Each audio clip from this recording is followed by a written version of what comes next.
I'm happy to welcome back Bryan Reynolds from the Butterfly of the World Foundation. And Bryan, this is a really exciting time for butterfly enthusiasts. Especially here in Oklahoma. With the monarch migrations. Yes. What a fascinating insect. Yes, it sure is. It's the only insect they know of that has such a long migration. The reason why is because monarchs don't tolerate the winter. So they have developed a strategy to leave the cold weather and head south. And it's the only insect that does that. And it's such a long, it's 2,500 to 3,000 miles That's that amazing. these little insects travel. Yes. Let's look a little bit kind of at their life history. Okay. I mean, the whole story of the monarch's fascinating. So they'll start in their overwintering sites and migrate up through the U.S. in the spring. Yes. Up into Canada. As far north as Canada, about mid-Canada, and usually it's 4 to 5 broods. So what happens is when they start out in the spring in Mexico, that's the brood that overwintered last year. Yeah. And they mate right away in the spring. Then the females start working their way north, laying eggs on the fresh milkweed that's just coming up. Then those females will die. That next brood will hatch out, they metamorphosize into adults, then they work their way north, and they keep doing that further north through the summer until eventually about 4 to 5 broods, they make it all the way up into Canada. And then they'll turn around and start working their way back down. Now, real quick, brief life history. We have some larvae here. Yes. And most of us are familiar with milkweeds, that monarchs lay their eggs and the larvae feed only on milkweed. They have an interesting relationship with the plant.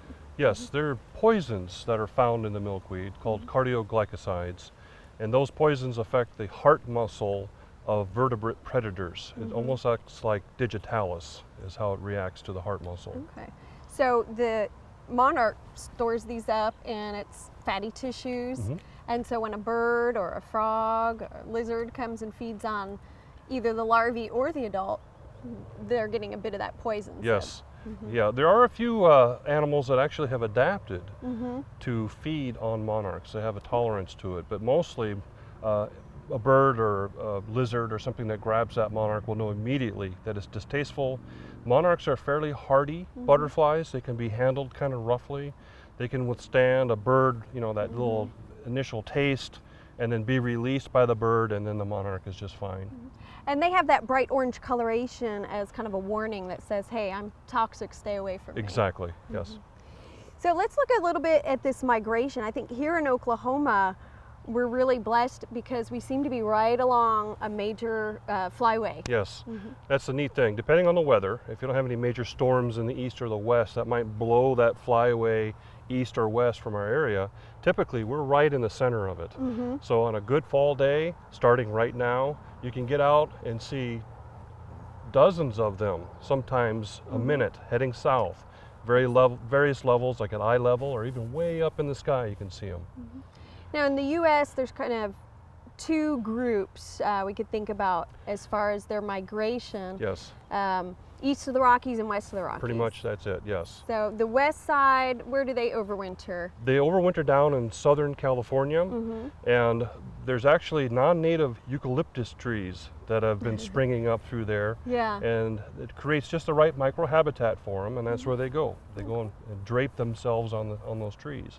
And now the east of the Rockies, all the monarchs east of the Rockies move down to Mexico. Yes, correct? it's a tremendous journey from the center part of Canada all the way down as far south as about 70 miles west of Mexico City. There's a little bitty mountain range there, and you know how to pronounce the name. Yeah, they live in the Oyamel fir trees. I actually had the opportunity when I was in college to do a study abroad, and we visited these sites. And it was really amazing. If you can imagine a tree whose branches are weighed down from the weight of butterflies, that's how many there are. It's That's just amazing. remarkable. That'd be a dream trip. Absolutely, it was wonderful. So these butterflies are moving down, and they have this single host plant, but we don't know why. We don't know how they find that, but they go to the same sites over and over. And the thing that's amazing about that is it's a completely different generation. Yeah. The butterflies that arrived down to Mexico have never been there. Their great-great-great-grandparents were there, and that's it. So they have no idea how you know, the instinct is that they can go down to that very small, specific little, it's basically 12 little mountaintops that they go to. Yeah, really remarkable. We also don't know what triggers their movement, right? Not specifically. They have somewhat of an idea that it involves day length, temperature, but they don't know exactly yet. Another thing they don't know exactly yet is how they migrate, the actual sense they use to find their way. Right. You know, it doesn't matter if they're blown off course, they still find their way. Although sometimes they get blown way off course, and they just had a record recently of one that was discovered in England because of Hurricane Isaac. Wow. Way out remarkable. of the way, yes. So in Oklahoma, what's the peak timing for the monarchs to be moving through the state? Well, we're starting about right now, about the middle of September, all the way up until the first week of October, probably the peak times. And what we might see in the landscape, you mentioned just seeing them flying overhead. What else do we see? Well, obviously they need to keep restocking their energy levels. So any flower nectar source would be perfect to attract them to your yard. Also, they tend to have little favorite spots, little microhabitats, and sometimes you hear stories of people with a particular tree or a bush that seems to attract them all just to spend the night. Sometimes by the hundreds they'll be on that, and then in the morning they warm up and disperse further south again. Excellent. So in our backyards, we want to make sure we have a lot of plants flowering late in the season to help fuel their trip southward. Definitely. Now, monarchs are, their populations are somewhat threatened, and a lot of that is actually occurring in Mexico in those overwintering sites. Yes. Unfortunately, some of the people that live in the area, just to support their families, they have to do logging, and so some of the trees are being removed. But there are other spots that are very well protective. And the ecotourism is bringing in money, so the populations down there are realizing now that maybe it's best to be able to conserve the area, to have that continuous flow of tourism money.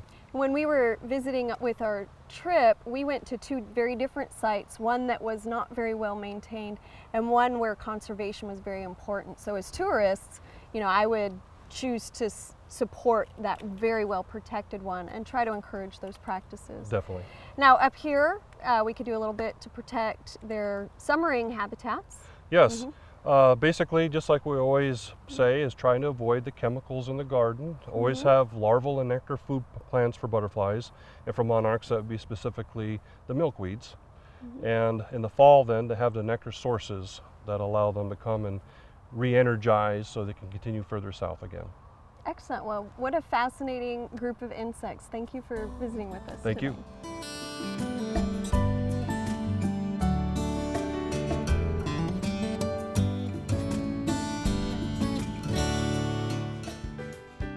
We hope you've enjoyed this classic from the Oklahoma Gardening Vault.